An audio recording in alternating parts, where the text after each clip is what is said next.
The first steel rib was heavier than he had imagined. It bowed under its own weight, a great silver spine dragged from the boneyard of an abandoned airbase. Elias leaned into the rope, the hemp fibers digging into his palms, his boots slipping on the slick autumn mud of the path. Behind him, 100 yards down the slope, lay the wagon, its other 5 ribs waiting. Ahead, another 100 yards up, stood the fort. It wasn't a real fort, not in the military sense. It was his father's folly, or his masterpiece, depending on who you asked. 4 thick stone walls, 12 feet high, enclosing a square of land 60 feet by 60 feet, open to the sky. His father had built it over a decade, a windbreak for a garden that was never planted. Now it was just a strange, beautiful ruin on a hill overlooking the town of Absalom's Gate. Elias's dog, Boro, a brown mutt with intelligent, patient eyes, trotted ahead, paused at the stone entrance, and looked back, his tail giving a single, questioning thump against his flank. Elias grunted, dug his heels in, and pulled. The ribs scraped over a rock, the sound a high, metallic screech that set his teeth on edge.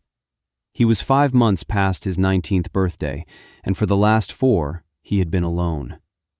The metal finally slid through the wide, gateless entrance and came to rest on the grass inside. Elias dropped the rope, his hands raw and trembling. He straightened his back, feeling the protest in every vertebra. From this vantage point, he could see the whole town spread below, smoke curling from 100 chimneys in the crisp November air. He could also see Mr. Abernathy's truck rattling up the access road. The old farmer pulled to a stop just outside the fort walls, his face a road map of weathered skepticism. "Elias," he called out, not bothering to get out of the truck. "What in God's name is that for?" Elias walked to the entrance, wiping his hands on his canvas trousers. Burro came and sat beside him, leaning his solid weight against Elias's leg. "A roof," Elias said. Abernathy squinted at the curved piece of steel. "A roof for what? You planning on covering this whole damn folly?" "No, just a piece of it." The farmer let out a short, barking laugh. He'd known Elias's father, had argued with him for years about crop rotation and fence lines. He saw the same stubbornness in the boy, but without the father's worldly experience to temper it. "That's the craziest thing I've ever seen. That flimsy thing won't hold a feather, let alone a proper Absalom snow load. What are you thinking, boy?" Elias looked at the steel rib, then at the gray, unforgiving sky. "I have a plan." "A plan," Abernathy scoffed, shaking his head as he put the truck in gear. "Wait until winter. That's a plan that will get you frozen solid. Your father built this useless wall, and now you're building a tin can inside it. The Thorn Men and their ridiculous projects." The truck rattled away, leaving Elias in the sudden quiet. Burro whined softly, looking up at him. Elias rested a hand on the dog's head, the fur warm and familiar. "It'll work," he said, as much to the dog as to himself. That night, by the light of a kerosene lamp in the small, drafty cabin his parents had left him, he opened the journal. It was his father's, bound in cracked leather, the pages filled with dense, looping script and precise architectural drawings. He'd read it a dozen times since the funeral. His father hadn't just been a farmer. He'd been a self-taught engineer, a man obsessed with thermodynamics and the elegant solutions of the natural world. Elias turned to the last entry, the page dated a week before the accident. "The principle is sound," the entry began. "Convection is the great thief of warmth. It steals heat through every crack and pane of glass. But the wind is its accomplice. A 30 miles per hour wind on a 0-degree day creates a wind chill of -22. It doesn't make the air colder, but it strips heat from a surface 22 times faster. The Absalom winters are all about wind. The fort walls are the first line of defense, a brute force solution. They don't stop the cold, they stop the wind. They create a pocket of still, cold air. Below was a detailed sketch. The 4 stone walls of the fort. And nestled inside, not touching any wall, was a small semicircular structure, a Quonset hut. The inner structure is the second line, a small thermal envelope easily heated. The key is the air gap, a 10-foot buffer of still air on all sides, itself a powerful insulator. The ground is the third. Dig down 3 feet. The Earth's temperature below the frost line is a constant 50 degrees.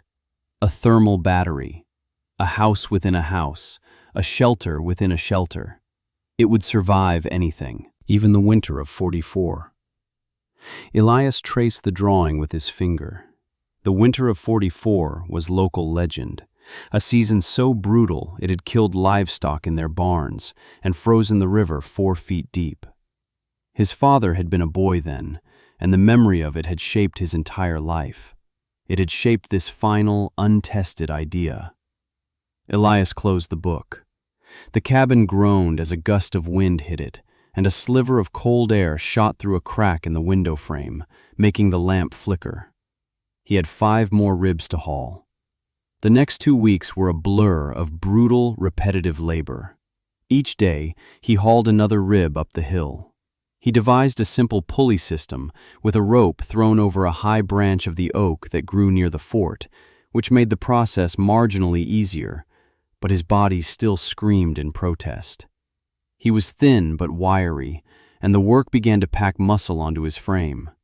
His hands, already calloused from farm work, grew thick and hard as leather, though they often cracked and bled in the cold. In the evenings, he'd sit by the fire, Boro's head in his lap, soaking his hands in hot salt water, the sting a dull, satisfying ache. Once the 6 ribs were inside the fort, he began to dig. The spot he'd chosen was in the center of the enclosure. The ground was already stiff with the season's first frosts. The shovel blade would ring against the earth, barely making a dent. He switched to a pickaxe, swinging it until his arms felt like lead, the shocks jarring up to his shoulders. He dug a rectangle, 20 feet long and 12 feet wide, going down 3 feet. It took him 4 days. Boro would lie at the edge of the pit, nose tucked into his tail, watching with weary patience as Elias slowly sank into the earth. He used the wagon to haul gravel from the riverbed and sand from the pit down by the old mill. He mixed concrete by hand in a wheelbarrow, 1 part cement, 2 parts sand, 3 parts gravel. His father's journal was specific. The mixture was thick and heavy. He poured footings for the ribs, 2 parallel concrete lines running the length of the pit. The cold weather meant it was slow to cure. He covered it with burlap sacks and prayed for a few days of sun. Mrs. Gable, who had been his mother's closest friend, came up the hill one afternoon carrying a pot of stew. She was a kind, round woman whose worry was as palpable as the steam rising from the pot. "Elias, dear," she said, her eyes taking in the muddy pit, the steel ribs lying like the bones of some prehistoric beast. "This is madness. There's a perfectly good cabin down the hill, a bit drafty perhaps, but it's a home. What is this?" "This is my home," he said quietly, accepting the stew. "Thank you, Mrs. Gable. You'll freeze in that tin can. The winter spirits in these hills have a cruel sense of humor. Come stay with us when the snows come. We have the spare room." "I'll be fine," he said. "It's a good design." She looked at him, her expression a mixture of pity and frustration. "You're as stubborn as your father. He never listened either." He didn't argue. He just ate the stew, the warmth spreading through his chest, and thanked her again. He knew they saw him as a grieving boy, lost in a foolish project, clinging to his father's last mad idea. They didn't see the meticulous calculations in the journal, the elegant physics of it. They only saw a hole in the ground and a pile of scrap metal. When the footings were finally cured, he began the real work of raising the structure. Using his pulley system, he hoisted the first rib into place, bolting it to the concrete footing. It was a precarious, terrifying process. He was alone, and a slip could mean being crushed. Boro seemed to understand, whining anxiously from a safe distance. But the first rib went up, then the second. He bolted them together at the apex, then connected them with the horizontal struts, called purlins. Slowly, painstakingly, a silver skeleton rose from the pit. It took a week. One afternoon, as he was tightening the last bolt on the frame, a young woman walked up the path. He'd seen her in town, but they had never spoken. It was Clara, the blacksmith's daughter. She was returning from a walk in the woods, carrying a basket of late-season mushrooms. She stopped at the entrance to the fort, her head tilted. Unlike Abernathy's scorn or Mrs. Gable's pity, her expression was one of genuine curiosity. "Hello," she said. Her voice was clear and low. "Hello," Elias replied, wiping sweat from his forehead with the back of a greasy hand. She stepped inside the stone walls, her eyes moving from the high walls to the steel frame. She walked around it, her gaze analytical. "It's a Quonset." He was surprised she knew the name. "Yes. My father was an engineer during the war," she said, as if that explained everything. "He worked on airfields in the Aleutians. They used these for everything, barracks, hangars, chapels, but he never mentioned putting one inside another building." She looked at the 10-foot gap between the steel frame and the stone walls. "You're creating a static air envelope." Elias stared at her. He had never had to explain it to anyone. He had never met anyone who might understand. "And you dug down," she continued, peering into the pit, "for the geothermal stability, to get below the frost line."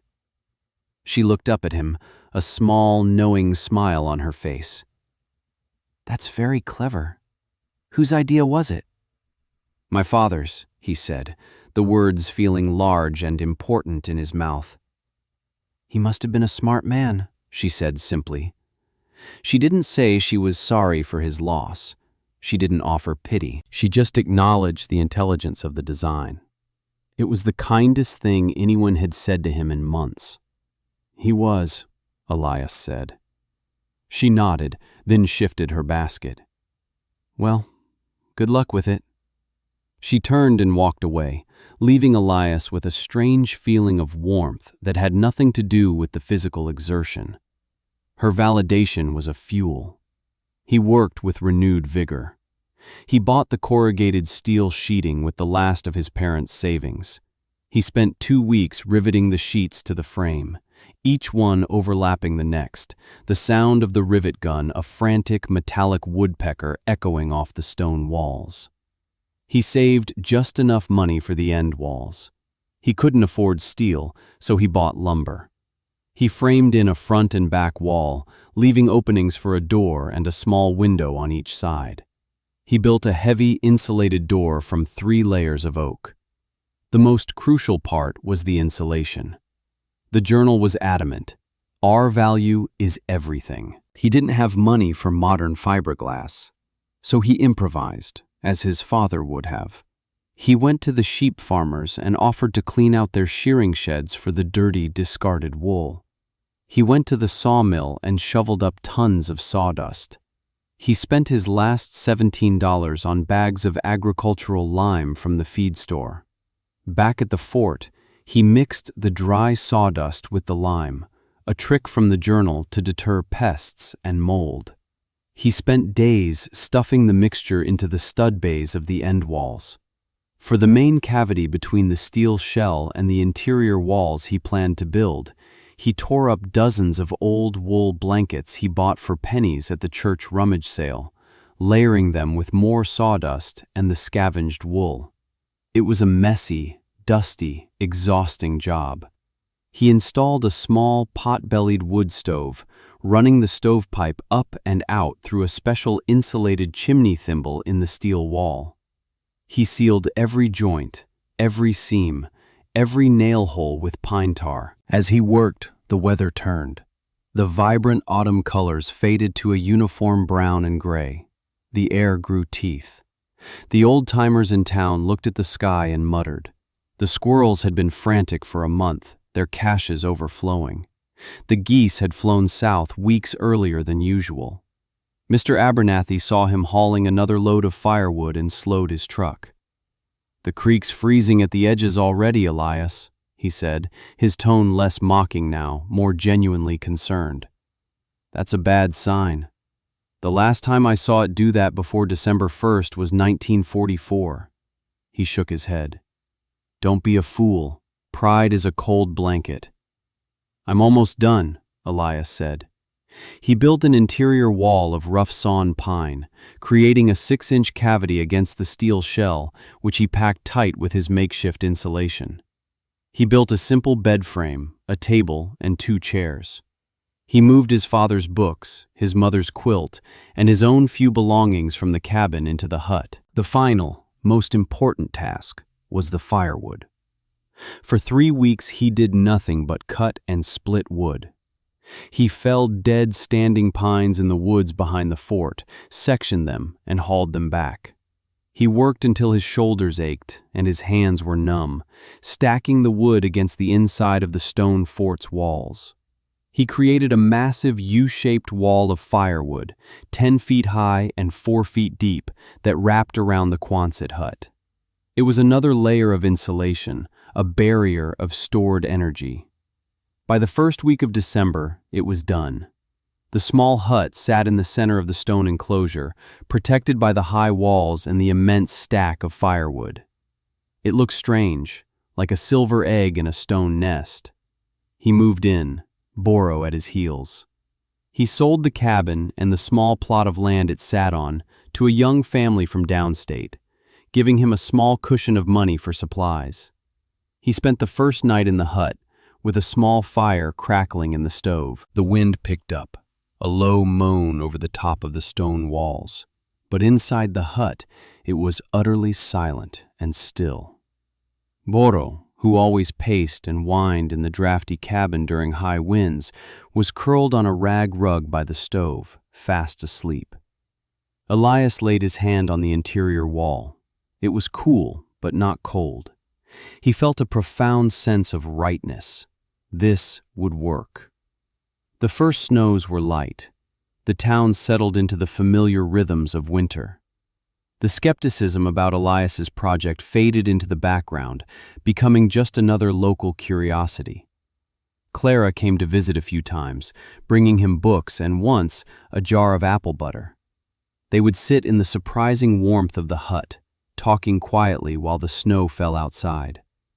She never questioned his methods, only asked how they worked. Her presence was a quiet affirmation. Then, in the second week of January, the warnings began. The radio started talking about a weather system forming in the Arctic, a mass of dense, frigid air breaking free from its usual polar orbit. A polar vortex. The forecast grew more dire each day, record-breaking cold, temperatures not seen in half a century. The town boarded up windows and checked their fuel supplies. People gave Elias pitying looks when he went for supplies. "Heard it's going down to 20 below," the storekeeper said, shaking his head. "Hope that tin can of yours has a good stove." "It does," Elias said. The day the cold arrived, the world went silent. The wind died completely. The sky was a brilliant, cloudless, painful blue. The air itself seemed to crackle.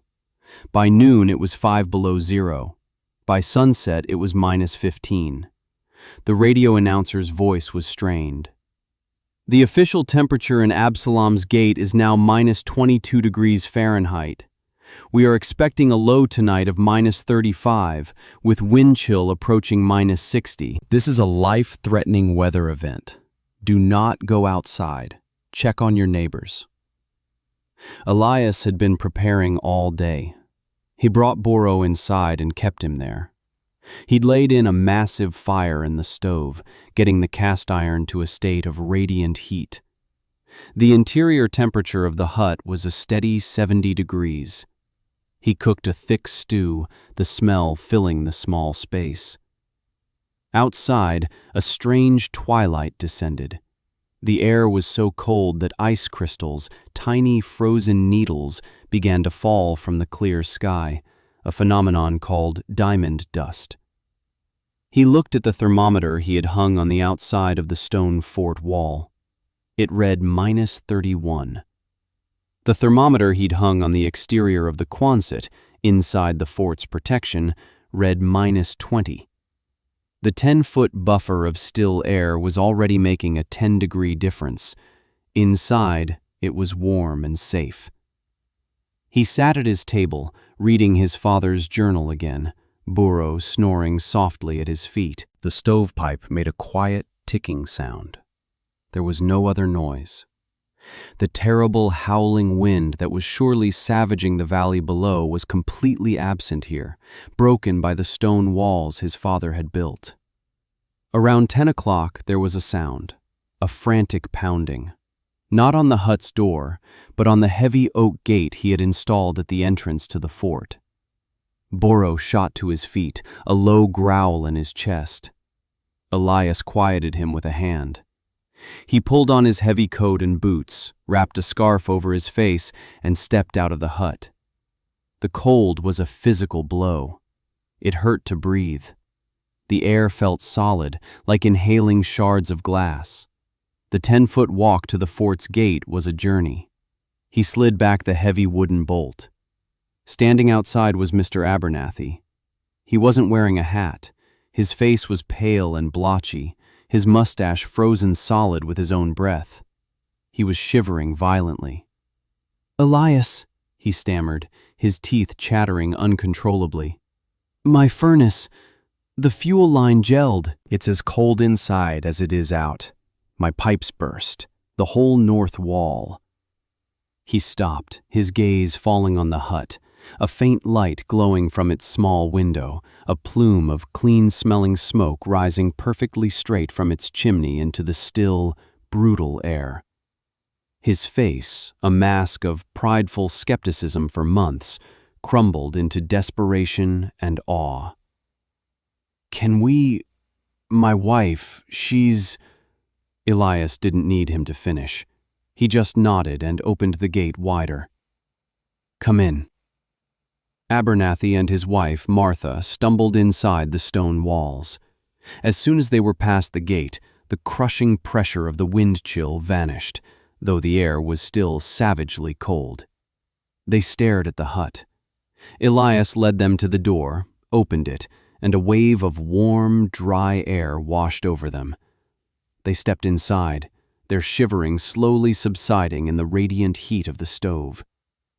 Martha Abernathy began to cry, quiet, exhausted tears. Her husband just stood there, looking around the small, warm space, at the books on the shelf, the quilt on the bed, the sleeping dog.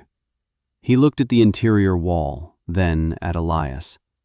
"It's 70 degrees in here," he whispered. He touched the wall. "The walls aren't even cold." "The insulation is 6 inches thick," Elias said simply. Before Abernathy could reply, there was more pounding at the gate. It was the Gables.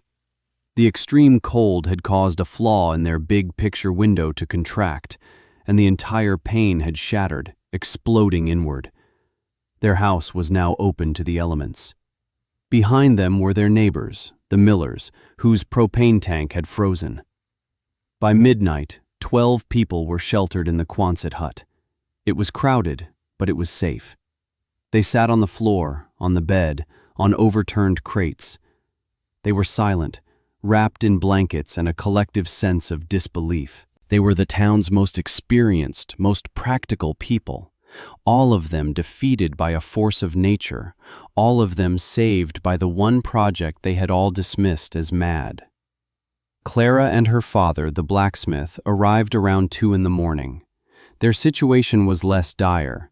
Their well-insulated home was holding, but their chimney had cracked from the thermal stress, filling the house with smoke. The blacksmith, a man of few words and immense practical knowledge, stepped inside the hut, took one look at the stove, the insulated walls, and the calm, steady plume of smoke from the flue, and nodded slowly.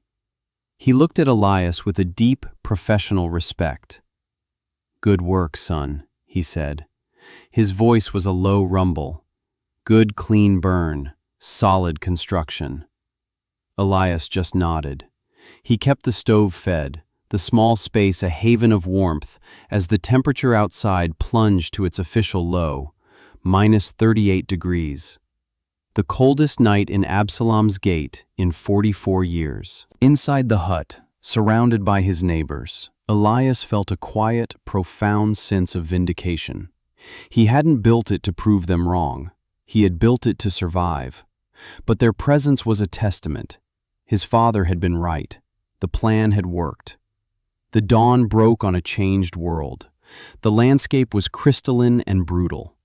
Great oaks had split down the middle, the sap inside them freezing and expanding. The river was a solid sheet of ice. Dozens of homes were severely damaged, their plumbing destroyed, their structures compromised. There were no fatalities in Absalom's Gate, a fact that the regional news would later call a miracle. But the people huddled in the hut knew it wasn't a miracle. It was engineering. As the sun rose and the temperature began its slow climb out of the abyss, people began to stir. Mr. Abernathy walked over to Elias, who was adding a log to the stove. The older man's face was haggard, but his eyes were clear. "I was wrong," he said. The words were quiet, but they filled the small space. "Everything I said, I was wrong. I'm sorry, Elias. You saved us." He put a hand on Elias's shoulder. "Your father would be proud." In the weeks and months that followed, everything changed.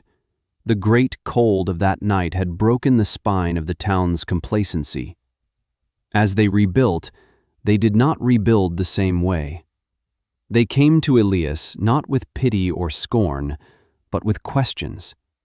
They asked to see his father's journal. Mr. Abernathy was the first.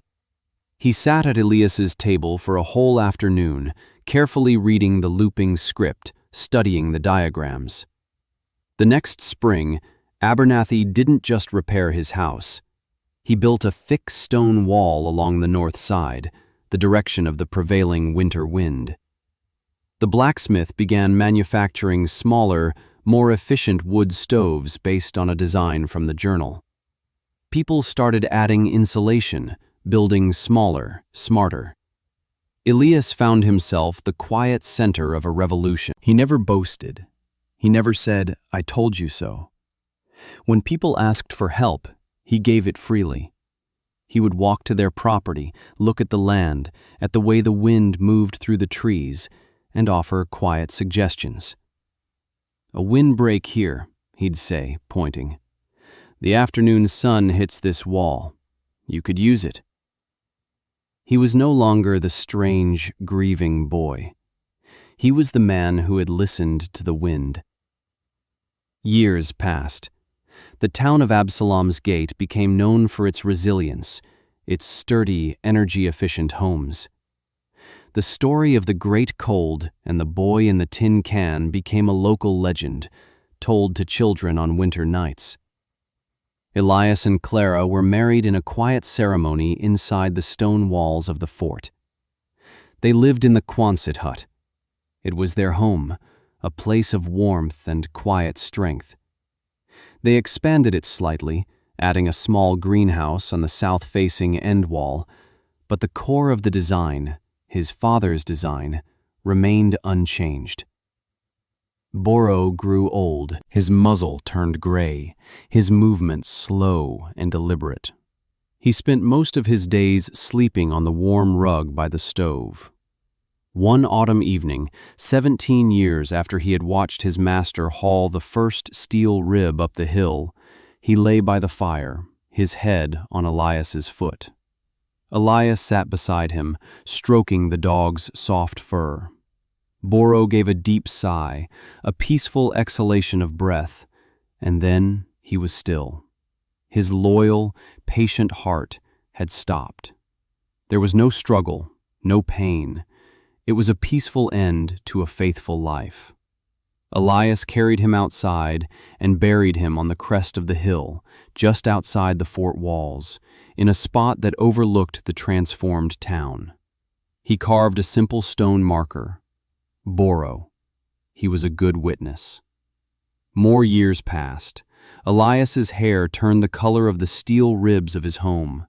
His hands were gnarled with arthritis, but he was still strong. He and Clara became the town elders, the keepers of its foundational story. They taught the children not just how to read books, but how to read the landscape, the sky, the behavior of animals. They taught them the principles of his father's journal. Work with nature, not against it. Respect the cold, but do not fear it.